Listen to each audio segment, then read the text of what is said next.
আসসালামু আলাইকুম সুপ্রিয় ভর্তিচ্ছু শিক্ষার্থীরা, কেমন আছো তোমরা সবাই? আশা করি সবাই ভালো আছো। আজকে আমি তোমাদের সামনে উপস্থিত হয়েছি মোস্ট ইম্পর্ট্যান্ট একটা টপিক নিয়ে। সেটা হচ্ছে তোমাদের পাঠ্য বইয়ের তাহারে পড়ে মনে কবিতাটি নিয়ে তোমাদের সামনে এক্সপ্লেন করবো আজকে। তো তাহারে পড়ে মনে কবিতাটি ভর্তি পরীক্ষার জন্য কতটা ইম্পর্ট্যান্ট তোমরা ভর্তি পরীক্ষায় অ্যাটেন্ড করলে বুঝতে পারবে। সেখান থেকে কিন্তু মাস্ট বি কোশ্চেন থাকবেই। এটি খুব ভালোভাবে আমি এক্সপ্লেন করেছি। যদি ভর্তি পরীক্ষায় কমন পড়ে তাহলে কিন্তু এই কোশ্চেনগুলো থেকে কিন্তু তোমরা কমন পাবে। মূল বইয়ের পড়ার পাশাপাশি এই কোশ্চেনগুলো যদি তোমাদের আয়ত্তে রাখতে পারো তাহলে তোমরা মাস্ট বি তোমরা এই কোশ্চেনগুলো কমনই পাবে। ঘুরিয়ে ফিরিয়ে কিন্তু কোশ্চেনগুলোই করে বারবার। তো কথা না বলে আমাদের মূল আলোচনা চলে যাই। আমরা 1 নম্বর দেখতে পাচ্ছি, কুহেলি উত্তরি তলে ড্যাশ সন্ন্যাসী উদ্ধৃতিটির শূন্যস্থানে কি বসবে?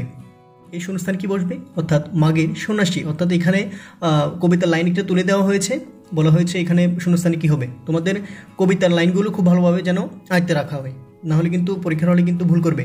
তোমাদের খুব ভালোভাবে কবিতাটা আগে পড়া উচিত। এরপর আমরা 2 নম্বর দেখতে পাচ্ছি, কুহেলি উত্তরি তলে মাঘের সন্ন্যাসী উদ্ধৃতিটির কোন কবিতার অংশ? এটা হচ্ছে তাহারে পড়ে মনে কবিতার অংশ। এরপর আমরা 3 নম্বর দেখতে পাচ্ছি, কহিল সে স্নিগ্ধ আঁখি তুলি বা দক্ষিণা দুয়ার গেছে খুলি। এখানে কবির কোন অভিব্যক্তি প্রকাশ পেয়েছে? এখানে কবির উদাসীনতাই প্রকাশ পেয়েছে, খুব ইম্পর্ট্যান্ট। 4 নম্বর দেখতে পাচ্ছি, তাহারে পরমণি কবিতাটি কোন ছন্দে রচিত? তাহারে পরমণি কবিতাটি অক্ষরবৃত্ত ছন্দে রচিত। এই কোশ্চেনটা কিন্তু খুবই ইম্পর্ট্যান্ট, ভর্তি পরীক্ষায় এই কোশ্চেনটা বারবার রিপিট হয়। আর তোমাদের একটা কথা বলে রাখা ভালো, তোমাদের প্রশ্ন এটা বারবার আসে, এটা হচ্ছে অক্ষরবৃত্ত নাকি মাত্রাবৃত্ত নাকি অমৃতাক্ষর ছন্দে রচিত, মানে এটা কোন ধরনের ছন্দে রচিত, এটা কিন্তু কোশ্চেন একটা থাকবেই। সো তোমাদের উচিত সকল কবিতার কোন ছন্দে রচিত এই কোশ্চেনটা খুব ভালোভাবে আয়ত্ত করে রাখা, কারণ এই কোশ্চেনগুলো মানে ঘুরিয়ে ফিরিয়ে পরীক্ষায় আসেই। এরপর 5 নম্বর দেখতে পাচ্ছি, তাহারে পড়ে মনে কবিতায় কবি বসন্ত বিমুখতার কারণ কোনটি? এটা হচ্ছে প্রিয় বিয়োগ। এটা কিন্তু ইম্পর্টেন্ট কোশ্চেন। এরপর আমরা 6 নম্বর দেখতে পাচ্ছি, অলক্ষের পাথার বাহিয়া এই চরণে পাথার এর সমার্থক কোনটি? এখানে ভুলে পাথর উঠেছে, এখানে হচ্ছে পাথার হবে। পাথারের সমার্থক হবে হচ্ছে সমুদ্র কান্তা, খুবই ইম্পর্টেন্ট কোশ্চেন। এরপর আমরা 7 নম্বর দেখতে পাচ্ছি, নিচের কোনটি সুফিয়া কামালের গ্রন্থ নয়? নিচের কোনটি সুফিয়া কামালের গ্রন্থ নয়? এটা হচ্ছে মায়ার খেলা। পুষ্পারতি শব্দের অর্থ কী? পুষ্পারতি শব্দের অর্থ হচ্ছে ফুলেল বর্ণনা, ফুলেল বন্দনা। এই কোশ্চেনটা কিন্তু ইম্পর্টেন্ট। ভিডিওতে যদি আমার ভয়েসে কোনো সমস্যা হয় বা বুঝতে অসুবিধা হয় তাহলে আমাকে কমেন্টে জানানোর জন্য অনুরোধ রইল। এরপর আমরা 9 নম্বর দেখতে পাচ্ছি, কহিল সে স্নিগ্ধ আঁখি তুলি। বাক্যটিতে স্নিগ্ধ আঁখি বলতে কি বোঝানো হচ্ছে? এটা হচ্ছে উৎসুক চাহনি, উৎসুক চাহনি, খুব ইম্পর্টেন্ট। এরপর আমরা 10 নম্বর দেখতে পাচ্ছি, তাহারে পড়ে মনে কবিতায় ফাগুনে কোন দুয়ার খুলে যায়? ফাগুনে কোন দুয়ার খুলে যায়? এটা হচ্ছে দক্ষিণা দুয়ার খুলে যাওয়ার কথা কবিতায় উল্লেখ রয়েছে। এই কোশ্চেন কিন্তু ইম্পর্টেন্ট।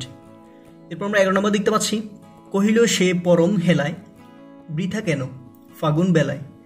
এই অংশটি কোন লেখার অন্তর্গত? এটা হচ্ছে তাহারে পড়ে মনে কবিতার অন্তর্গত। তোমাদের তাহারে পড়ে মনে কবিতাটি পারলে মুখস্থ করলে ভালো, যদি নাও মুখস্থ করো তোমরা এটা বুঝে বুঝে পড়ার কিন্তু এটা বুঝে বুঝে পড়ার জন্য কিন্তু অনুরোধ রইল, নাহলে কিন্তু তোমাদের পরীক্ষায় ভুল হতেই পারে। এরপর 12 নম্বর দেখতে পাচ্ছি, তাহারেই পড়ে মনে কবিতার মূল সুর কি? তাহারেই পড়ে মনে কবিতার মূল সুর হচ্ছে কবির ব্যক্তি জীবনের রিক্ততা। এই কোশ্চেনটা কিন্তু ইম্পর্টেন্ট।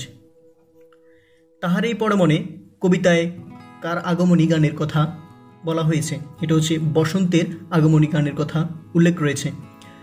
মাঘের সন্ন্যাসী কথাটি আছে কোন কবিতায়? মাঘের সন্ন্যাসী কথাটি আছে তাহারে পড়ে মনে কবিতায়। এরপর আমরা 15 নম্বর দেখতে পাচ্ছি, বসন্ত বন্দনা তব কণ্ঠে শুনি এই মোর মিনতি কোন কবিতার চরণ? এটা হচ্ছে তাহারে পড়ে মনে কবিতার চরণ।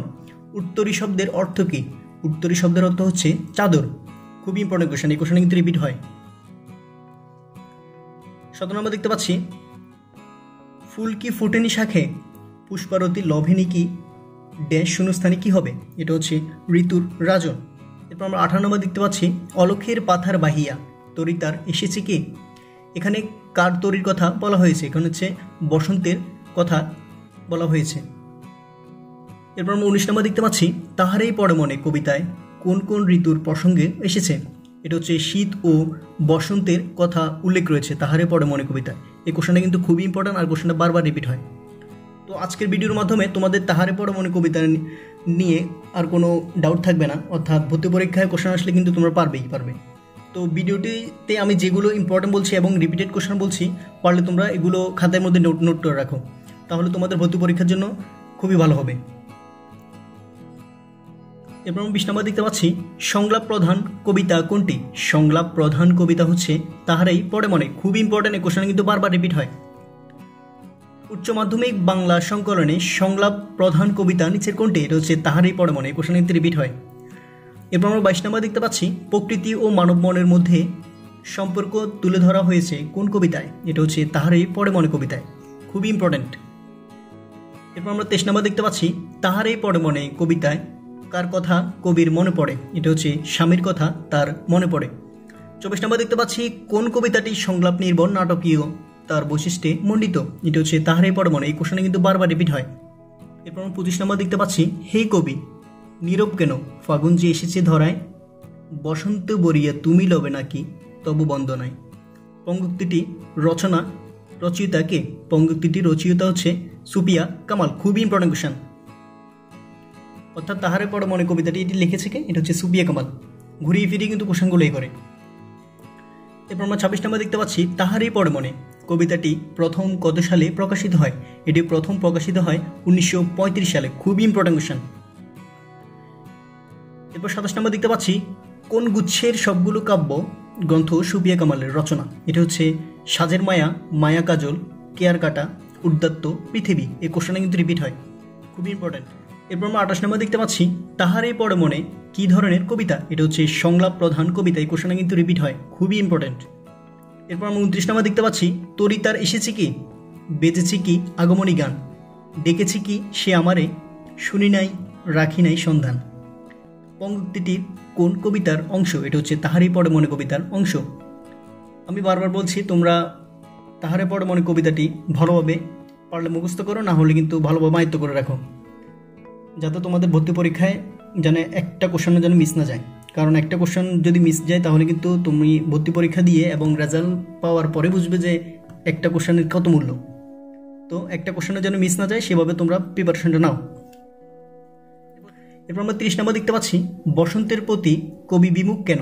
এটা হচ্ছে রিক্ত শীতের করুণ বিদায়কে ভোলা যাচ্ছে না বলে তিনি বিমুখ।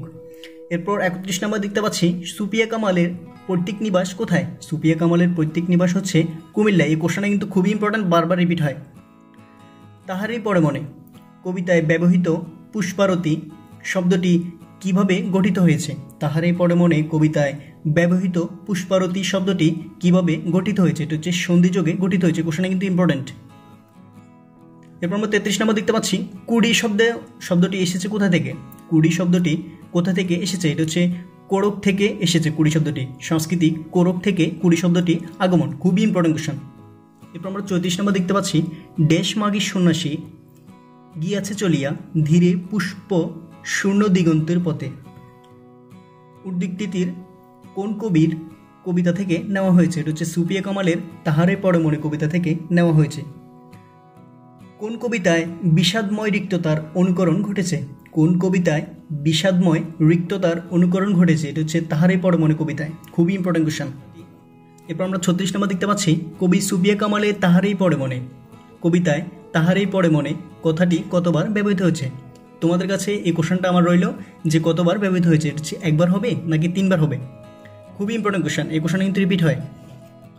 এরপর 37 নম্বর দেখতে পাচ্ছি, কোন কবিতাটি সংলাপ প্রধান?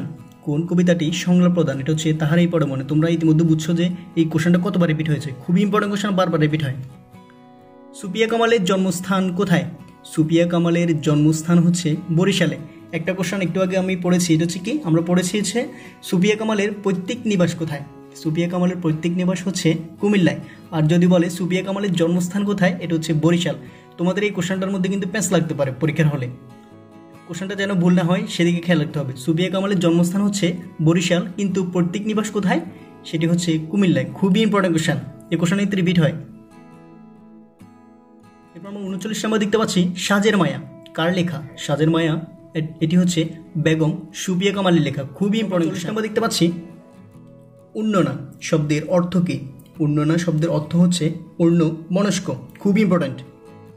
এরপর আমরা 41 নম্বর দেখতে পাচ্ছি, আমারে গাহিতে গান বসরে আনিতে বরিয়া কোন কবিতার অন্তর্গত? এটা হচ্ছে তাহারে পড়ে মনে কবিতার অন্তর্গত। এরপর আমরা 42 নম্বর দেখতে পাচ্ছি, বাংলাদেশের জনমানুষের নন্দিত মাতৃমূর্তিতে ভাস্কর হচ্ছে সুফিয়া কামাল। এই কোশ্চেনটা কিন্তু ইম্পর্টেন্ট।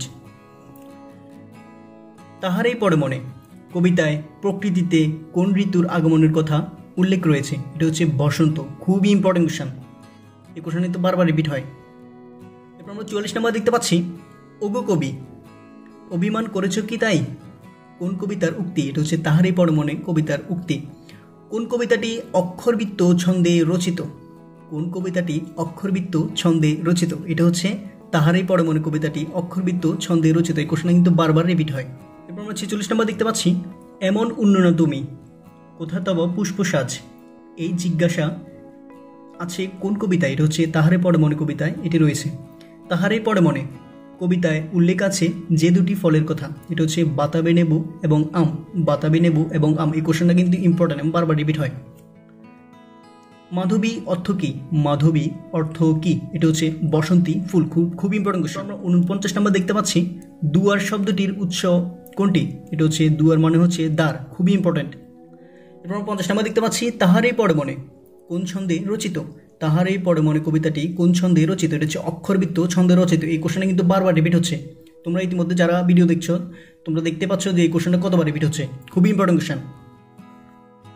প্রকৃতি ও মানব মনের মধ্যে সম্পর্ক ফুটে উঠেছে কোন কবিতায়? প্রকৃতি ও মানব মনের সম্পর্ক ফুটে উঠেছে কোন কবিতায়? এটা হচ্ছে তাহারেই পড়ে মনে। এই কোশ্চেনটা কিন্তু বারবার রিপিট হয়। এরপর আমরা 52 নাম্বার দেখতে পাচ্ছি, গিয়াছে চলিয়া ধীরে পুষ্পাশূন্যে দিগন্তর পথে ড্যাশ এই পঙ্গক্তিটি যে কবির রচনা তিনি হলেন কে? এটা হচ্ছে সুফিয়া কামাল। তাহারেই পড়ে মনে সুফিয়া কামাল। খুবই ইম্পর্টেন্ট। এরপর আমরা 53 নম্বর দেখতে পাচ্ছি, এখনও দেখনি তুমি বাক্যের নি হচ্ছে কি? নি হচ্ছে ক্রিয়া বিশেষণ। এই কোশ্চেনটা কিন্তু ইম্পর্টেন্ট। রচিয়া লওনা আজও গীতি, এখানে না কোন অর্থে ব্যবহৃত হয়েছে? এটা হচ্ছে অনুরোধ অর্থে ব্যবহৃত হচ্ছে। লওনা এটা হচ্ছে অনুরোধ। তোমরা আবার মনে করি না না মানে কি মানে মানা করে দিচ্ছে, এরকম না। এটা হচ্ছে না মানে হচ্ছে অনুরোধ অর্থে ব্যবহৃত হয়েছে। খুবই ইম্পর্টেন্ট। এরপর 55 নম্বর দেখতে পাচ্ছি, কুহেলি উত্তরে তলে মাঘের সন্ন্যাসী, এখানে কুহেলি অর্থ কি? কুহেলি অর্থ হচ্ছে কুয়াশা। খুবই ইম্পর্টেন্ট কোশ্চেন। 56 নম্বর দেখতে পাচ্ছি, বাতাবি লেবুর ফুলের কথা কোথায় উল্লেখ রয়েছে? কোন কবিতায় উল্লেখ রয়েছে? এটা হচ্ছে তাহারে পড়ে মনে কবিতায় উল্লেখ রয়েছে। খুবই ইম্পর্টেন্ট। তাহারে পড়ে মনে কবিতায় কবি বসন্তের প্রতিশব্দ হিসেবে ব্যবহৃত করেছেন কোনটি? এটা হচ্ছে ঋতুরাজকে তিনি বসন্তের প্রতীক হিসেবে ব্যবহৃত করেছেন। খুবই ইম্পর্টেন্ট কোশ্চেন। এই কোশ্চেন রিপিট হয়। এরপর আমরা 58 নম্বর দেখতে পাচ্ছি, ফুল কি ফোটেনি শাখে নি, এখানে কি অর্থে ব্যবহৃত হচ্ছে? এটা হচ্ছে ক্রিয়া বিশেষণ অর্থে ব্যবহৃত হচ্ছে। খুবই ইম্পর্টেন্ট কোশ্চেন। এরপর আমরা 59 নম্বর দেখতে পাচ্ছি, বসন্ত কাকে স্মরণ করে পৃথিবীতে এসেছে? এটা হচ্ছে ফাল্গুনকে স্মরণ করে পৃথিবীতে এসেছে। খুবই ইম্পর্টেন্ট কোশ্চেন। এরপর আমরা 60 নম্বর দেখতে পাচ্ছি, তাহারেই পড়ে মনে কবিতায় কবিকে আচ্ছন্ন করে কিসে? এটা হচ্ছে বিষাদময় রিক্ততা কবিকে আচ্ছন্ন করে বলে উল্লেখ রয়েছে। খুবই ইম্পর্টেন্ট কোশ্চেন। এরপর আমরা 61 নম্বর দেখতে পাচ্ছি, তাহারেই পড়ে মনে কবিতায় বিষয় কি? কবিতার বিষয় হচ্ছে কবির ব্যক্তিগত জীবনের ঘটনা। ডেকেছে কি সে আমারে শুনি নাই রাখিনি সন্ধান চরণটি কোন কবিতার? এটা হচ্ছে তাহারেই পড়ে মনে কবিতার। খুবই ইম্পর্টেন্ট কোশ্চেন। তাহারেই পড়ে মনে কবিতাটির স্তবক সংখ্যা হচ্ছে 5টি। তাহারেই পড়ে মনে কবিতাটির স্তবক সংখ্যা হচ্ছে 5টি। খুবই ইম্পর্টেন্ট কোশ্চেন। এই কোশ্চেন রিপিট হয়।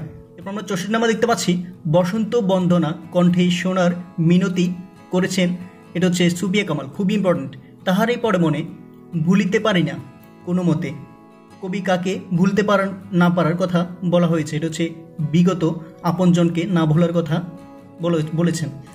66 নম্বর দেখতে পাচ্ছি, তাহারেই পড়ে মনে কবিতা কার লেখা? তাহারেই পড়ে মনে কবিতাটি হচ্ছে সুফিয়া কামালের লেখা। খুবই ইম্পর্টেন্ট কোশ্চেন। এই কোশ্চেন কিন্তু বারবার রিপিট হয়। এরপর আমরা 67 নম্বর দেখতে পাচ্ছি, কোন কাব্যগ্রন্থটি সুফিয়া কামালের? এটি হচ্ছে উদ্যাত্ত পৃথিবী। খুবই ইম্পর্টেন্ট কোশ্চেন। এরপর আমরা 68 নম্বর দেখতে পাচ্ছি, তাহারেই পড়ে মনে কবিতায় কবি মাঘের সন্ন্যাসী বলতে কি বুঝিয়েছেন? এটা হচ্ছে শীতের ঋতুকে তিনি মাঘের সন্ন্যাসী বলে আখ্যায়িত করেছেন। খুবই ইম্পর্টেন্ট কোশ্চেন। তো সম্মানিত ভিউয়ার, আজকে আমাদের আলোচনা এই পর্যন্তই। কারো যদি বুঝতে অসুবিধা হয় এবং যদি আমার কোনো ভুল ত্রুটি হয়ে থাকে তাহলে ক্ষমা দৃষ্টিতে দেখার জন্য অনুরোধ রইল। আর আমরা তো সকলেই জানি টু ইট ইজ হিউম্যান, মানুষ মাত্রই কিন্তু ভুল। তো ভুলটাকে কিন্তু আপনারা এত মাইন্ডে নেবেন না। যদি ভুল হয় তাহলে আমাকে একটু কমেন্টে জানান, তাহলে আমি নিজে শুধরে নেব। তো আপনারা যদি এরকম একটি ইফেক্টিভ ভিডিও চান এবং ইফেক্টিভ আর বাংলা দ্বিতীয় এবং অন্যান্য কোশ্চেনের ভিডিও যদি চান, তাহলে আমাকে কমেন্টে জানান আপনারা কোন ধরনের ভিডিও চান। সেই অনুযায়ী আমি ভিডিও দেওয়ার চেষ্টা করব, যাতে আপনাদের পরীক্ষাটা খুব ভালোভাবে হয়। আর সবাইকে ভর্তি পরীক্ষার জন্য শুভকামনা রইল। আসসালামু আলাইকুম।